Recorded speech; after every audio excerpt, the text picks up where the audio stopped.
Bismillahirrahmanirrahim. Ramazan ayının 23-cü gecəsidir. Bu gecə 3-cü Qədr gecəsi də hesab olunur və çox əhəmiyyətli bir gecədir.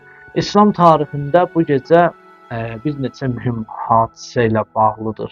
Bir neçə mühüm hadisələri qeyd edir və birincisi budur ki, Quranın nazil olunması haqqında biz desək, ən mühüm hadisə budur ki, Qədr gecələri 19, 21 və 23-cü gecələr Quranın nazil olduğu gecələrdən biri sayılır. Allah Teala Quranda buyurur: İnna enzelnahu fi leyletil qadr. Biz onu, Qur'anı Qədr gecəsində nazil etdik. Qədr surəsinin 1-ci ayəsində buyurulur.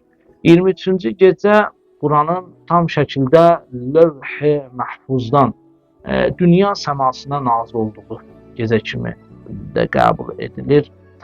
İkincisində biz baxsaq, Qədr gecəsinin əlamətləri və əhəmiyyəti haqqında bu gecə 1000 aydan daha xeyirli gecə olduğunu vurğulayırlar. Leylətul Qədr xeyrun min əlfi şəhr. Qədr gecəsi 1000 aydan daha xeyirlidir. Qədr surəsinin 3-cü ayəsində biz bunu görürük. Bu gecədə mələklər və ruh, Cəbrayıl yerə enir və Allahın əmrlərini yerinə yetirirlər. Bu səbəbdən duaların qəbul olunması üçün ən münasib gecələrdən biridir bu gecə. İmam Əli əleyhissalamın şəhadəti haqqında biz desək, bu gecədə İslam tarixində Ramazan ayının 23-cü gecəsi İmam Əlinin şəhid olduğu gecə kimi də yadda qalmışdır. O Ramazan ayının 19-cu gecəsi Kufə məscidində subh namazı zamanı İbn Mülcəm tərəfindən ağır yaralandı və 3 gün sonra, yəni Ramazan ayının 21-də şəhid oldu. Amma müsəlmanlar bu gecəni onun şəhadət gecəsi kimi yas tutaraq qeyd edirlər.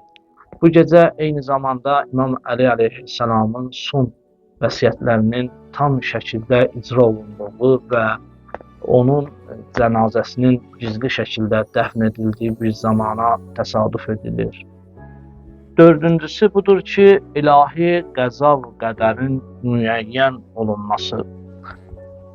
Hədislərdə qeyd olunur ki, bu gecə insanların növbəti ilin talehi yazılır.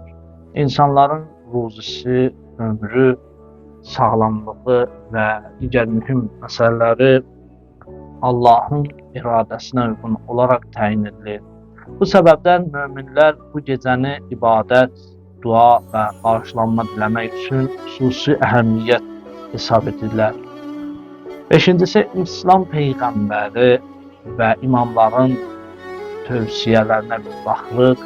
İslam Peyğəmbəri və imamlar Qədr gecələrində oyaq qalmağı, ibadət etmək və Quran oxumağı, istiğfar etməyi və dualar etməyi tövsiyə etmişlər. İmam Baqir əleyhissalam buyurmuşdur, Qədr gecəsi Ramazan ayının 19-cu, 21-ci və 23-cü gecələrində gizlədilmişdir. Lakin 23-cü gecədə dua etməyi daha çox tövsiyə etmişdir.